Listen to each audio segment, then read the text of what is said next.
I discovered the most interesting thing recently, and I actually found it really surprising. I know that nearly 60% of you who watch this channel are in your 20s. YouTube analytics tells me that.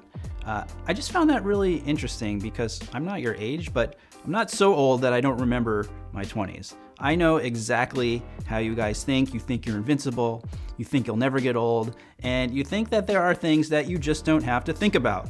Well, take it from me as someone who's been there, done that, that's not the case.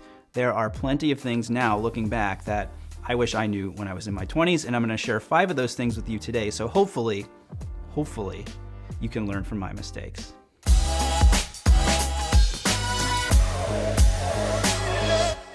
I'm Brian Sakowit, and you're watching He Spoke Style, where we give you the information and inspiration you need to dress well, have more confidence, and unlock your potential. So I want to start off talking about style because this is a style-focused channel. Now, I know a lot of you probably assume that I've always known how to dress well and that it came easy to me.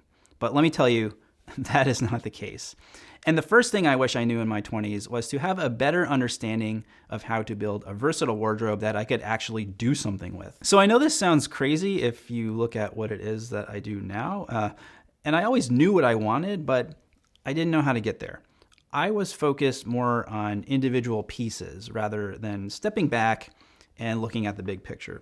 So what would happen was I'd think, I need some pants. So I'd go to the mall and buy a pair of pants or 2 pairs of pants. I'd think, I need a shirt. So I'd go buy a shirt. And eventually I had all these individual things that just didn't go together. So when that happens to you, that's when you're like, I don't have anything to wear. And you go out and buy something else, and the cycle just continues. I'm ashamed to admit that it took me way too long to get to the point where I really understood the value of starting with the basics, making a plan, making a budget, and then gradually, because it does take time, adding those pieces, and then feeling like, yes, this actually isn't that hard, and I can do this. If you've watched the channel for a long time, you already know these things because it's something I talk about all the time. But if you happen to be new to the channel and you do want to know where to get started, I highly recommend clicking on that video right up there where I take you through the 25 essential items I think every guy should start with. All right, next. You see these lines? Yeah, take a close look at them. They're inevitable as you age. But for me, they would probably be a little less pronounced if I had taken better care of my skin more consistently, which is the second thing I wish I knew or had done in my 20s. The reason I was never really able to commit to a good skincare routine is just because it seems so complicated. Like there are so many aspects to it that it was just hard to know exactly what I was supposed to do, but more importantly, like what I needed to do. My wife takes incredible care of her skin. She has all these products and she knows exactly how to use them and what order to use them, but I'm not that advanced. But if someone said, this is exactly what you need to do, I'm the type of person that can follow instructions like that. Which is one of the reasons I'm really excited to partner with our sponsor for today's video, Tiege Hanley. I feel like this whole system that they have was made exactly for someone like me.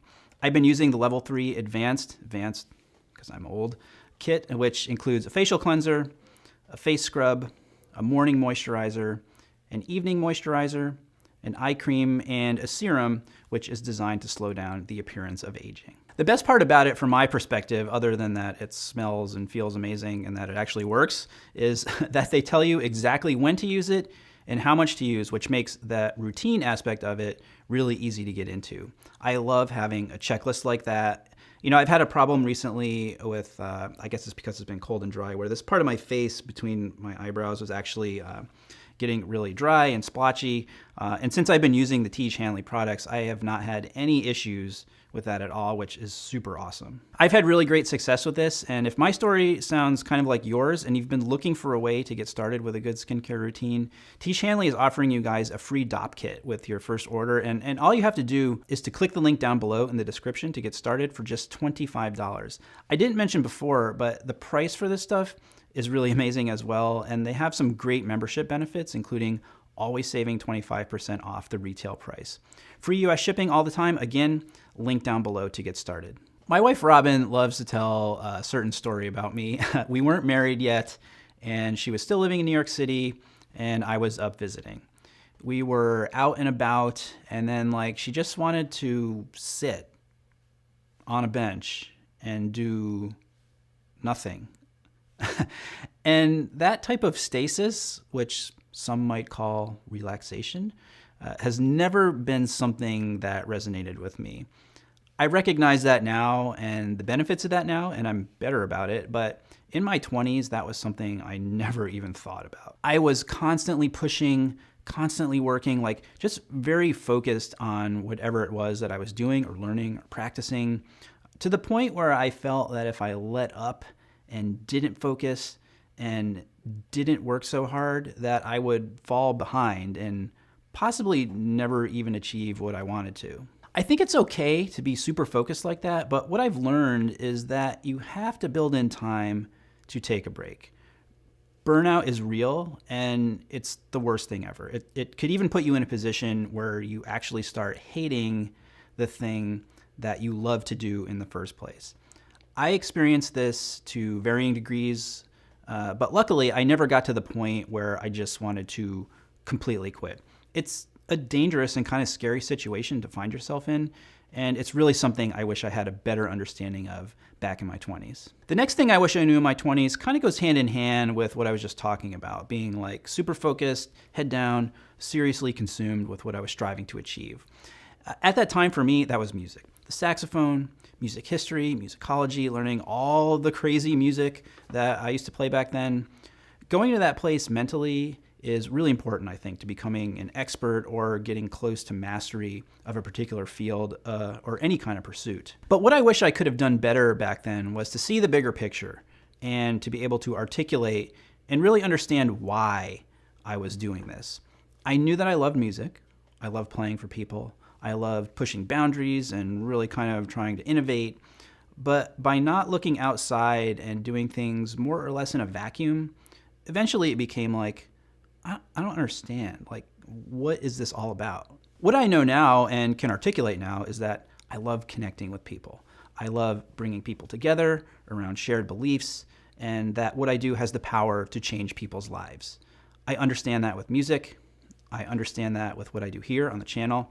And once I found out the why of what I was doing, it really gave me a sense of purpose, a sense of grounding, and the feeling that I was doing something that was bigger than myself. So I would encourage you to think about not what you do or how you do it, but to really dig into the why, because if you do that and can get to the bottom of it, I guarantee you will have a very powerful moment of transformation. One of the things I always wanted to do in my 20s, and I kind of regret not doing, was to move to New York City to do the musician thing up there. I mean, that was the hub of all the activity. There were just so many creative people there, so many opportunities. It just seemed so exciting, but it was a risk.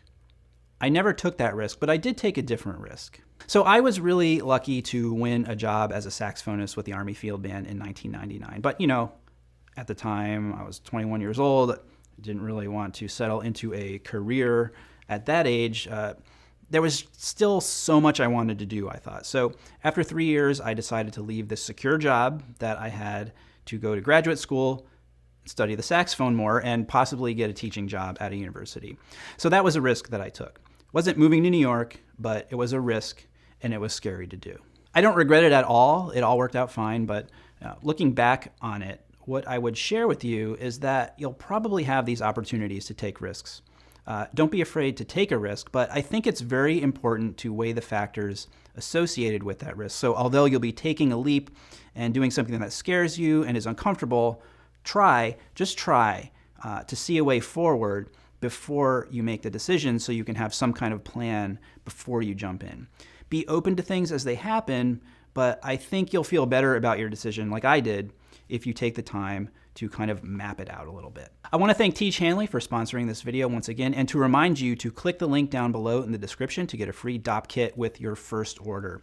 I was really blown away by this stuff, and I think if you have struggled to commit to a skincare routine, that this could really be a great option for you. So click the link down below to check it out.